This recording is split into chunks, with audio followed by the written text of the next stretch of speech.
এই ঘটনার পরও যদি পিভিআর আপনি নিজেকে না শোধরায়, আমি আলাদা করে পিভিআর আপনির কথা বলছি কারণ ওখানে আমি অনেকটা বেশি সিনেমা দেখি।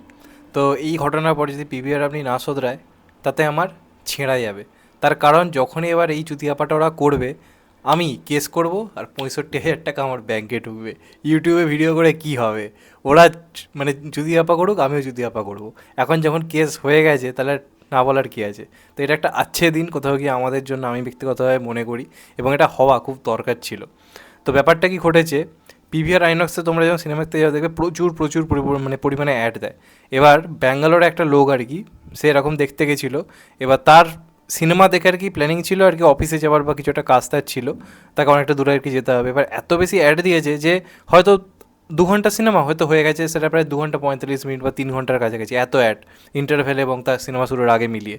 তো সেই কারণে সে ক্রেতা সুরক্ষা আইনে কেস করে এবং শেষ পর্যন্ত তার কাছে মানে পিভিআর আইনক্সের কাছে পুরোপুরি আর কি হাইকোর্ট থেকে আর কি অর্ডার চলে এসছে যে তাকে যেন 65,000 টাকা মানে পুরোপুরি যেন তার তরফ থেকে জরিমানা দেওয়া হয়, এবং এটা তারা করতে বাধ্য। এবার হতে পারে এটা নিয়ে কেস চলবে, নানা রকম জিনিসপত্র হবে, কিন্তু সব মানুষ যদি এখন এটা নিয়ে প্রতিবাদ করতে শুরু করে, এদের না পুরো মানে কী বলবো, একদম হাম্পু লেগে যাবে, এবং এটা লাগা প্রচণ্ড প্রচণ্ড পরিমাণে দরকার। এই কথাটা আমি কেন বলছি, এরা জাস্ট শয়তানি করে, জাস্ট প্রচণ্ড লেভেলে শয়তানি করে, এবং এতে কী হয়, সাধারণ মানুষের কোথাও গিয়ে প্রবলেম হয়ে যায়। আমি আমার কথাই বলি, আমি অনেক সময় পিভিআর আপনিতে গেছি। এবার হয়তো দেখাচ্ছে সেদিন হয়তো আমার 2টো সিনেমা দেখার রয়েছে, ঠিক আছে, হয়তো দেখাচ্ছে 9টা থেকে শো রয়েছে, ঠিক আছে।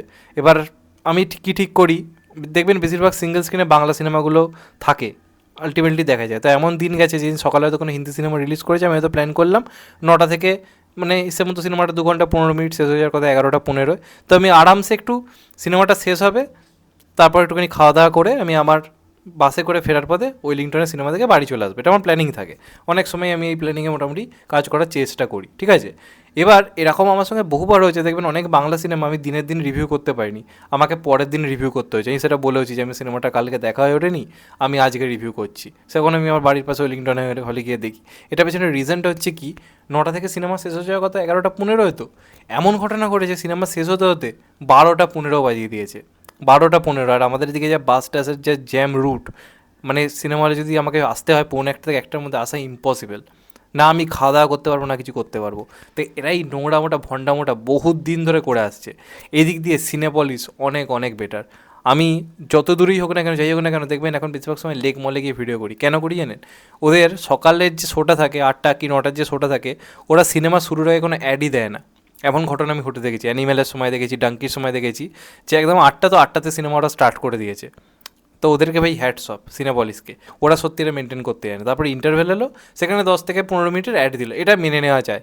ইন্টারভেলে অনেকক্ষণ সিনেমা দেখার পরে 10-15 মিনিটের একটা ব্রেক মেনে নেওয়া যায়, কোনো সন্দেহ নেই এতে, এটা নিয়ে কোনো প্রবলেম নেই। কিন্তু পিভিআর বলি, পিভিআর আপনি শুধু না, পিভিআর আমি যে কটাতে গেছি আর কি, প্রত্যেকটাতে আমি কেসটা দেখেছি, সিনেমা শুরুর আগে 25-30 মিনিট ধরে অ্যাড চলে যাচ্ছে, অ্যাড চলে যাচ্ছে। এর ফলে আমাকে বহুবার প্রবলেমে পড়ছে। যেদিন বেসিক্যালি 3টে সিনেমা দেখা থাকে আমার, সেদিন আমার প্রবলেম হয়ে যায়। আর আমি যেহেতু কাছাকাছি আমার বাড়ি না, অনেক দূরে, মাঝখানে কিছু খাওয়া দাওয়া তো করতে হবে, বাড়ি থেকে তো ভরপেট খেয়ে বেরিয়েছি অনেক সকালবেলা, তারপর শুধু কলকাতা ঘুরছি, মাঝখানে তো একটা খাওয়া দাওয়া করতে হবে। তো আমি করার সময়টুকু পাই না শুধুমাত্র এই অ্যাডের জন্য। তো এটা আমার বহু দিন ধরে ইচ্ছে ছিল যে এটার এগেনস্টে কেস হোক এবং এটা বন্ধ হোক। আমি বলছি না যে একটু অ্যাড দেওয়া যাবে না, হোক, ইন্টারভেল হোক, 15 মিনিটের একটা অ্যাড দিল, এটা ঠিকঠাক আছে। তাই বলে সিনেমা শুরুর আগে তুমি 25 মিনিট অ্যাড দিচ্ছ, পিপের আপনি তো মাঝে মাঝে 30 মিনিটের অ্যাড দেয়, 30 মিনিট ধরে অ্যাড চলছে, মানে এই লেভেলে মানে কাজকর্ম করে, কিছু বলার নেই জাস্ট। তো এটা হয়েছে, এটা হওয়া খুব দরকার ছিল, জাস্ট এই শয়তানিটা বন্ধ হবে। এবং এখানেই শেষ নয়, এদের আরও অনেক রকম শয়তানি আছে। আমার চেনা জানা একজন মানে বন্ধু বলতে পারো, মানে বেসিক্যালি আমার সে সাবস্ক্রাইবার, আমার ভিডিও দেখে, প্লাস আমার চেনা জানা বন্ধুও বলতে পারো, ওর নাম হচ্ছে সায়ন্তন পাছালোর নাম। তো ও রিসেন্টলি ছাপা দেখতে আমরা একসাথে দেখেছিলাম, ছাপা দেখতে গেছিলো, আমি মানে অনলাইনে কেটে নিয়েছিলাম, ও অনলাইনে কাটেনি, লোকজন কম ছিল বলে ও গিয়ে টিকিট কাটতে গেছিলো। সেখানে টিকিট কাটতে গিয়ে হয়তো 220 টাকা টিকিটের দাম, ওকে বলছে তোমাকে দিতে হবে 620 টাকা। এটা আমাদের মানে এই সিনেমাটার জন্য করতেই হবে, তাহলে তুমি খাওয়া দাওয়ার আর কি পাবে নানা রকম পাবে, এবং এটা তোমাকে নিতেই হবে, তোমাকে এই এটা আমাদের এই সিনেমাটার ক্ষেত্রে পুরোপুরি বাধ্যতামূলক করে দেবে, তুমি যদি না নাও তাহলে করা যাবে না। মানে যারা টিকিট কাটবে আর কি গিয়ে, তাদের জন্য এটা করা হয়েছে। তো ও তারপর বাধ্য হয়ে ওকে অনলাইনে টিকিট কাটতে হয়, শেষ পর্যন্ত ওটা করতেও বাধ্য হয়। আমার সাথে এই ঘটনা বহুবার ঘটেছে। আমি একটা এমন ফালতু জিনিসের মধ্যে জড়িয়েছিলাম। সকালবেলা আমি দেখতে গেছিলাম সেই সময় মনে হয় কুত্তে সিনেমাটা, কুত্তা বলে একটা সিনেমা এসেছিলো, অর্জুন কাপুর ছিল, আরও অনেকে ছিল সিনেমাটা। তো ওই সিনেমাটার জন্য ভাবো অর্জুন কাপুরের সিনেমার থেকে আমার এই অবস্থা হয়েছে, তাহলে ভাবো কিরম লেভেলের মাথা গরম থাকে। তো আমি সেই সিনেমাটার জন্য দেখছিলাম পিভিআর আপনিতে 120 টাকা করে টিকিট। এবার আমি যাই, ওরা আমাকে বলে যে 220 টাকা। কারণ আমি সঙ্গে সঙ্গে দেখাই যে কী বলছো, 120 টাকা এখানে দাম, 220 বলছো কী করে, যা তা বললেই হলো। ওরা বলে যে স্যার আপনি ভেতরে আপনাকে খাবার দাবারের জন্য এক্সট্রা টাকা খরচ করতে হবে না, এই টিকিটে আপনি মানে এই টাকায় টিকিট কাটলে আপনি মানে হয়তো কিছু একটা খাবার খেতে পারবেন। এবার ব্যাপারটা বলি, আমি এটা ভেবে, আমি একটু খাদ্যরসিক আছি, এইভাবে ভাবলাম 120 টাকা টিকিটের দাম আর 100 অনেক বেশি খাবার দাবারের দাম, 220 টাকা, 100 টাকায় কিছু একটা চাইলেই খাবার পেয়ে যাবো।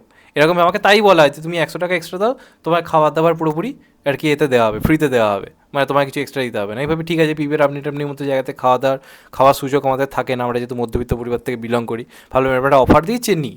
আমি অফারটা নিই, আমার পুরো পেছন মেরে রেখে দেয়, পুরো পেছন মেরে রেখে দেয়। কেন বলছি, আমি যখন ভেতরে আমাকে অর্ডার করতে আসে, একটা মেয়ে আসে, একটা মেয়েদের সামনে পুরো লজ্জায় পড়ে যায় এদের জন্য। একটা মেয়ে আসে, মেয়ে এসে আমাকে বলে স্যার কিছু অর্ডার করবেন।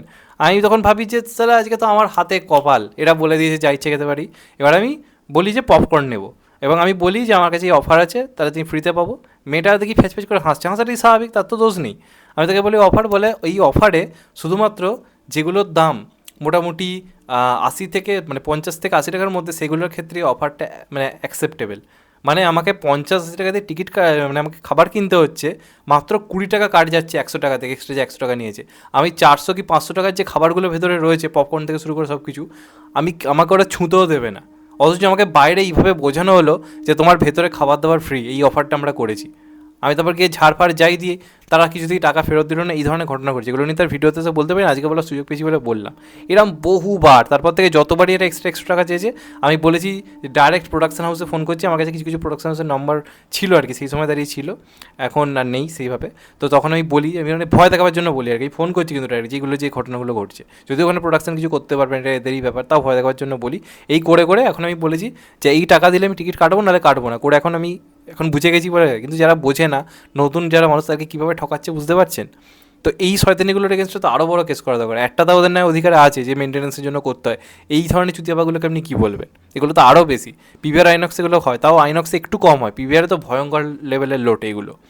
এদিক দিয়ে সিনেপলিস অনেক ভালো, আমি এসবিএফে খুব একটা সিনেমা দেখিনি তাই বলতে পারবো না, কিন্তু সিনেপলিস, এই তিনটের মধ্যে আমাকে যদি রেকমেন্ড করতে বলো, আমি বলবো সিনেপলিসে যাও, তোমাদের টাইম অনেকটা বাঁচবে, অনেকটা বেঁচে যাবে। পিভিআর আপনি আমাকে যেতে বাধ্য হই, ওটা আমার বাড়ি থেকে সব থেকে কাছে, মোটামুটি সকালে শো থাকলে আমার সুবিধা বলে যাই। এখন বুঝে গেছি, তাই আমাকে আর বেশি কিছু করতে পারে না। আর অ্যাডগুলো আস্তে আস্তে আশা করছি যেরকম ধরনের ঘটনা ঘটছে, এবার একটু হলেও ওরা বুঝবে। তো আলটিমেটলি এই হচ্ছে ব্যাপার। আর একটা ব্যাপার তোমাদেরকে বলি, 2 পয়সার পডকাস্ট অলরেডি এসে গেছে, তোমরা অনেক ধরে অপেক্ষা করছিলে, এটা এসছে স্বর্ণজ্যোতির চ্যানেলে, এপিসোড নাম্বার 12। তোমরা অবশ্যই গিয়ে দেখো, এখানে বেশ কিছু দুর্দান্ত টপিক নিয়ে, রিলেটেড টপিক, এখনকার এই সময় যেগুলো ট্রেন্ডিং টপিক, সেগুলো নিয়ে কথাবার্তা হয়েছে। ছাবা নিয়ে একটা প্রচণ্ড ভালো ডিসকাশন হয়েছে, এছাড়া জিদ্দার খাকি নিয়ে কথা হয়েছে, এমনকি জিদ্দার যে মানে পানবাহারের অ্যাড, যেটা নিয়ে আমার চ্যানেলে মিলে ভিডিও নেই, কিন্তু ওখানে আমি আমার কিছু বক্তব্য রেখেছি, তোমরা চাইলে দেখতে পারো। এরকম অনেকগুলো টপিক নিয়ে কথা হয়েছে, আশা করি তোমাদের ভালো লাগবে। অবশ্যই দেখো আর পাশে দেখো, এটাই বলার। আমি কমেন্ট বক্স এবং ডিসক্রিপশনে লিঙ্ক দিয়ে দেবো 2 পয়সার পডকাস্টটা, সবাইকে রিকমেন্ড করলাম দেখার, এটা ভালো আড্ডা দেখতে পাবে, এটুকু বলতে পারি। যাই হোক, ভালো থেকো সবাই, টেক কেয়ার, নমস্কার, আবার দেখা হবে, শুভরাত্রি সবাইকে।